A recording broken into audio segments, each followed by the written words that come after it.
Why are millions of Britons no longer working? The United Kingdom has long prided itself on a strong, reliable workforce, but today something has shifted. A staggering number of working-age people are no longer part of the job market.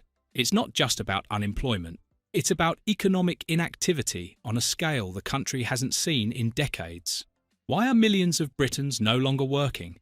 The answers are layered and complex, involving health challenges, early retirement, unpaid caregiving, and shifting cultural attitudes toward work. As the UK grapples with a shrinking labour pool, it's time to look at what's really going on beneath the surface. A nation stepping back from work. As of the latest data, more than 9.2 million people aged 16 to 64 in the United Kingdom are classed as economically inactive. This means they are not working and not currently looking for a job. Add to that over 1.6 million unemployed individuals, and the country finds itself with more than 10 million working-age people outside of paid employment. These numbers don't just represent people out of work. They reflect a fundamental shift in how the British labour market functions. The question isn't simply why they're not working, it's what has changed in the environment around them. From healthcare delays to unsustainable job conditions, many feel locked out rather than opting out, and the sheer scale of it has implications for everything from the economy to the welfare system. Health is a major barrier. One of the most cited reasons for economic inactivity in the UK today is long-term illness. Around 2.8 million people say they're not in work because of ongoing health conditions. It includes chronic physical issues, but also, significantly, mental health challenges. The mental health crisis, particularly among the younger population, has escalated in recent years. The COVID-19 pandemic disrupted services and left many without the help they needed. NHS waiting lists for therapy, surgery, and general care have grown, leaving people unable to return to work even when they want to. It's not that opportunities aren't out there, it's that people physically or mentally can't take them. Until these healthcare backlogs are addressed, the employment gap will remain. The rise of early retirement. Another major contributor to the drop in workforce participation is early retirement.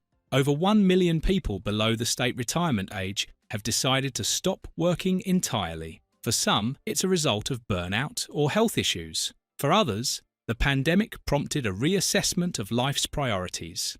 Many older workers left during COVID disruptions and haven't returned. Some say they no longer feel welcome in a fast-paced, digital-first job market. Ageism in hiring also plays a role, as older applicants often report being overlooked.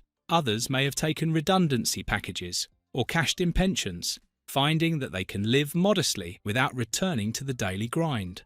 Whatever the reason, the early retirement trend is shrinking the experienced talent pool the UK once relied on. Young people are falling through the cracks. While early retirement is affecting older Britons, younger people are also contributing to the economic inactivity rate.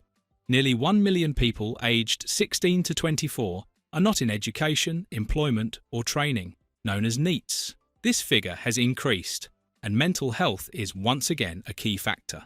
Anxiety, depression, and low motivation are affecting large numbers of young adults, who now make up a disproportionate share of the economically inactive. But it's not just mental health. Many young people feel disillusioned about job prospects. Entry-level roles are poorly paid, offer little security, and often don't align with their skills or interests. Apprenticeships and vocational training exist, but access remains uneven. This group represents the future of the UK workforce, and their growing detachment from employment is a worrying sign. Caring responsibilities. Keep people at home. Unpaid care work is another silent reason many Britons are not in the workforce.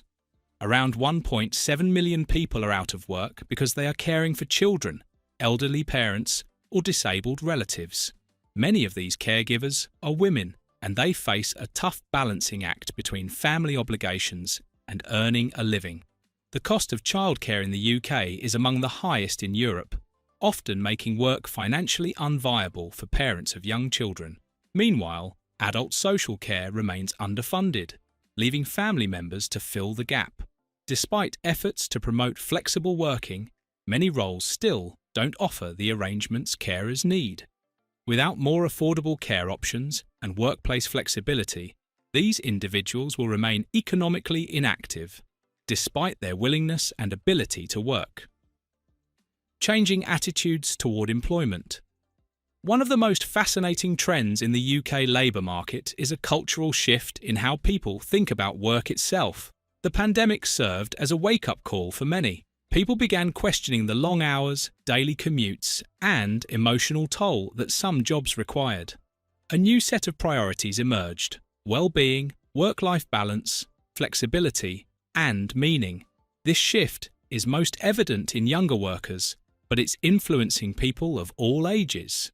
Some are choosing part-time roles or freelance work, others are turning to entrepreneurship or the gig economy, and many are simply holding out until they find something that feels worthwhile. It's not that people don't want to work, they just want to work differently. Employers who don't adapt to this shift are seeing roles go unfilled, especially in sectors like retail, hospitality, and social care. Employer responses. Recognising the challenges, both the UK government and private sector have launched initiatives to bring people back into the workforce. Return-to-work schemes have been rolled out for over 50s, carers, and people with long-term illness. These programmes offer retraining, mental health support, and job matching services. Some employers are also increasing flexibility, offering remote work, part-time roles, and more inclusive hiring practices. However, the results have been mixed. Many schemes are under-resourced or lack follow-through. Critics argue that without addressing the root causes, such as NHS backlogs, childcare costs, and mental health service gaps, these initiatives will only scratch the surface. Real change requires investment, innovation, and collaboration between government, employers, and communities. Looking ahead, what needs to change?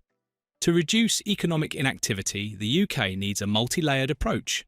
First, healthcare services must improve so that people can recover and rejoin the workforce. Second, flexible work arrangements need to become the norm, not the exception. Third, support for caregivers, through childcare subsidies and carer allowances, must be expanded. Fourth, the education to employment pipeline needs serious reform. Vocational training, apprenticeships, and career guidance should be modernised to match today's economy. And finally, there must be a cultural shift in how we value different kinds of work, including unpaid labour. If the system doesn't work for everyone, it ultimately works for no one. By removing these barriers, the country can tap into a vast, currently overlooked pool of talent. This isn't just a story about job vacancies or lazy stereotypes. It's a wake-up call about how Britain supports its people to live and work with dignity. Why are millions of Britons no longer working? Because for many, work has become inaccessible, inflexible, or unsustainable. Addressing this requires empathy, investment, and bold ideas. If the UK gets it right, the rewards will ripple through the economy, communities, and future generations. Thank you for watching this video. Please don't forget to subscribe and turn on the notification bell.